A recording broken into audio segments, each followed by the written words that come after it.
Each day, hundreds of elementary school students make their way to the Fletcher Maynard Academy located in the heart of the Port neighborhood in Cambridge.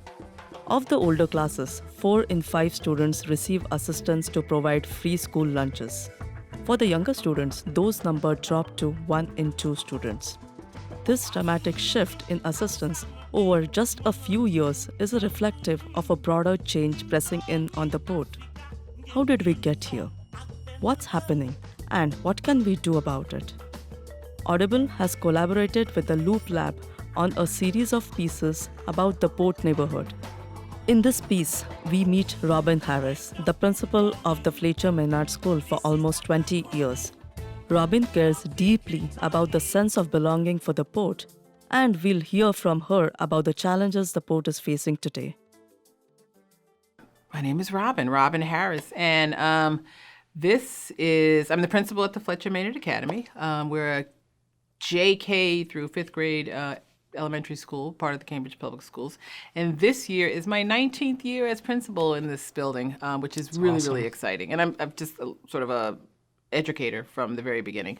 But what makes it even more special about being in this place, the Fletcher Maynard Academy, formerly the Maynard School, formerly the Roberts School, is that in 1905, my grandmother graduated from this school in 8th grade. And so that really, it's really come full circle for me. So it means even more special. And having said that, my grandmother graduated from this school.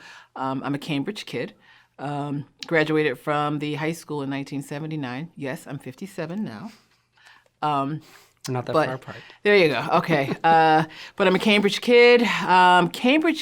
But I'm also an Air Force brat. So grew up kind of all over the world, but my parents made sure we came back to Cambridge every year, every summer, which meant summer in other parts of the world almost started in May. So we would come back throughout my elementary years, back to Cambridge in May, and my grandmother would say, the kids in Cambridge are still in school. So off we would go to school for a month and a half, and I attended the King School, at the end of the year for many years. And then freshman year of high school, my dad came back to Cambridge to sort of retire from the military. And so then started off full-time at CRLS. And I have to say that love of travel as a youngster has also, again, come full circle because we're one of the only elementary schools that do a lot of international traveling as a school community. So we've done extensive traveling every year as a school community. And I think that's because of the traveling and the exposure that I had as a child. Our kids are not just going as tourists to, Spain or wherever it is we're going. We're going as travelers, and so that's really part of the educational experience. So I don't think it's not vacation. It's certainly not vacation. They have to work. So they're reading and they're writing and they're journaling and they're observing and they're connecting with, folks there, talking about heritage, talking about culture, talking about food, talking about religion, talking about and understanding what makes other places so special and making some comparisons between a school in Morocco versus this, Fletcher Maynard Academy and what are 5th graders doing in class in Morocco versus what I'm doing here. What's that comparison? We're all into literacy, we're all into writing and studying history. And so these are really rich experiences that are really important for the kids in this community, in this building. Yeah, that's fantastic. Yeah. Here in the Port neighborhood, we're making connections around our Port community as well as the greater sort of Cambridge community as well. And so the day, it is never the same. But you're intersecting with all the various folks, and then you're really trying to hone in about making a difference for students, whether that's academically, whether that's social emotionally, whether that's, how they are connecting physically. But it really is about what can we do as me as an administrator, as well as the faculty in this building, what can we do to enhance and enrich the lives of our students so when they leave us, go to middle school, high school, college, perhaps beyond, when they're ready to come back and be a member of a community, can they be a viable member of a community to also enrich and enhance the community and be, part a member and be, Yeah. contributing member. So that ultimately is the goal. Absolutely.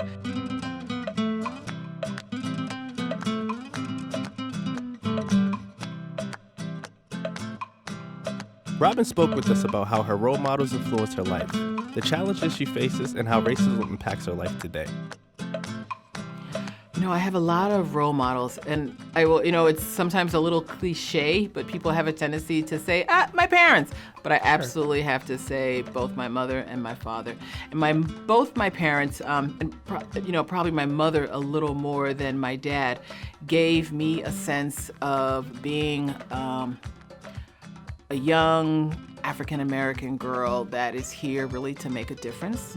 And it's really not about just me and my needs, but being productive and really being able to support certainly my family and my community. And really understanding sort of how to take my place in society. And especially when the odds are sometimes against you, to be able to do that. So I give my parents so much credit for that. I'm not going to get the phrase right, but when things are stacked against you or there's enough of those things in life, are there specifics in mind that stand out as some of the, I don't remember if you said cards stacked against you or something. It was. No, I mean, literally, as probably an African-American woman, in society, there are odds against, there are things sort of stacked against me. There's sometimes doors closed because I'm African American. There are times doors closed because I'm a woman. There are sometimes doors closed because not only am I an African American, but the hue of my skin. I'm a dark-skinned woman, and sometimes there are doors closed because of that. So there are lots of doors that potentially could be closed to me because of just things that are visible that you can see. But it's sort of my job to find keys to open all of those doors, and kind of come on in. And sometimes I come in invited, and sometimes I come in and I haven't been invited, but that's okay.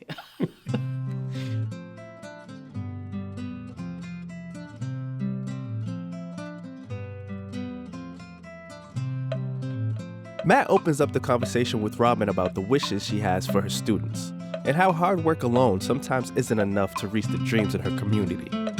Somewhere then there's this question, are there things that for the students, for your kids in the port, that you want for them, wish for them that you don't yet have? Or are there things that say, you know what, we have, like you said earlier, there's a lot of resources that we've been able to make available for our kids, and we provide so much for them. Is there something in there that's like, this is what I wish they could have? I do, and it's getting harder and harder and harder for this to be obtainable, but I wish that the children that go to this school, once they're able to, I'd love for them to be able to buy a home in this neighborhood, and that has just become so very hard. Not just to buy a home, but even to live in this neighborhood and to pay rent in this neighborhood. That is really becoming harder and harder and harder every year. And so, and unfortunately, we lose families every year because they are just priced out of the neighborhood. And so that's the detriment of the city and what's sort of happening in terms of housing, and that's huge for our community.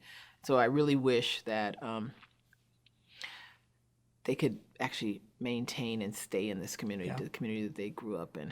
And it's tough, it's tricky. There are ways to do it, and people are doing it, but it's just harder.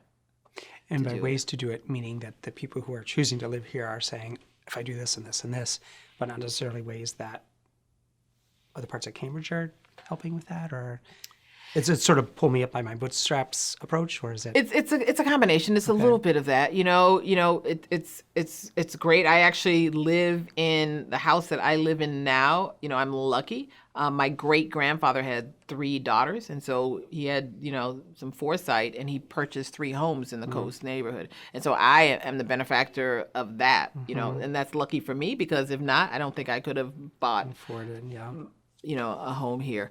So there is some of that, and Jeff Howard says, when you work hard, you get smart. And so there's a lot of hard work happening, and people are getting smarter, but it's not making a difference sometimes in like the housing market, and so that is just like, we're hitting. Boom, you talk about that glass wall. We're working hard and we're still hitting. And we can see it. It's glass. We can see what's on the other side, but we cannot get through. Thank you. You're welcome.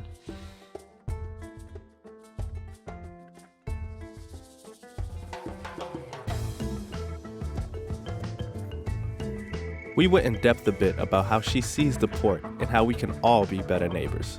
I think the port community is more special than almost any other community. And so Cambridge has a variety of communities, and I'm a part of the port community.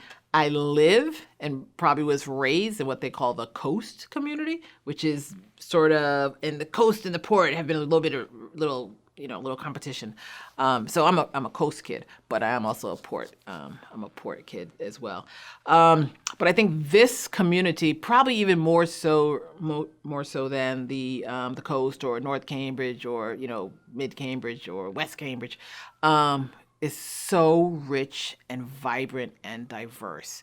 I think this community more so than any other community, and I think this community, because it's been negatively impacted with so many other things in terms of housing and the job market and interactions with, law enforcement or this and that and the other. We've had to kind of come together and rally behind each other and support each other and really sort of, there's a lot of pride when you're a part of the port community. And there's a lot of pride that you help take care of somebody else from the port. That, that's your sister, that's your brother. You are part of this neighborhood. You are part of this community. So it's important. And we can't do it alone.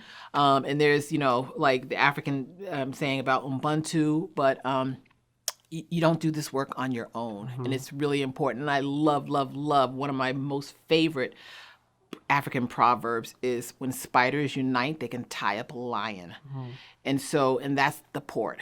When we come together, we are awesome, we are fierce, and no one can stop us. The more that people can understand that there's a whole port community out here that is rich and vibrant, you don't have to be sort of up looking at us from the 20th floor of a building down. Open your doors, invite us in. The view is nice. It definitely is nice. But, and it's really sort of unfortunate, and I'm not even going to name the company, but right over on Main Street, there's a company that they intentionally had the doors open out onto Main Street looking across at Newtown Court, and they blocked that entrance. When they did the remodeling, they sort of blocked that entrance off and had their main entrance, you had to go around the other side of the building, so that they were sort of far away. They didn't open up to Newtown Court because perhaps they didn't like that view. That people had to this feel of and so it's absolutely building a wall. And so messages like that, they're very powerful. And they tell us that you don't want to be inclusive. You don't want to be part of the neighborhood. If your front door is now moved to that side, and it's more opening on, Mass Ave and that end of the block instead of on Main Street. And so, companies are sending sort of powerful messages to the community as well. And you hope, we're moving beyond that. But there's just so much that we can do in partnership and in unity that still can be explored. And there are companies that are reaching out. There are CEOs and that they're saying, hey, you're in this community. Or this is your community. Exactly. This is your community too. And so get out and meet your neighbors. Meet your neighbors. Have a block party. Robin is a fifth-generation Cantabrigian. She wants the same for every one of her students at Fletcher Maynard: to grow, learn, and return to the port, to have a home here, to have that sense of place, of belonging, and contribute to it. To do that, it takes all of us. That sense of belonging needs to extend from the port to Kendall Square, to the universities, to provide opportunities for tomorrow's leaders, to open doors, and sometimes just to have a block party. That's the hope, and we can get there. The first step is meeting our neighbor. Today, I met Robin.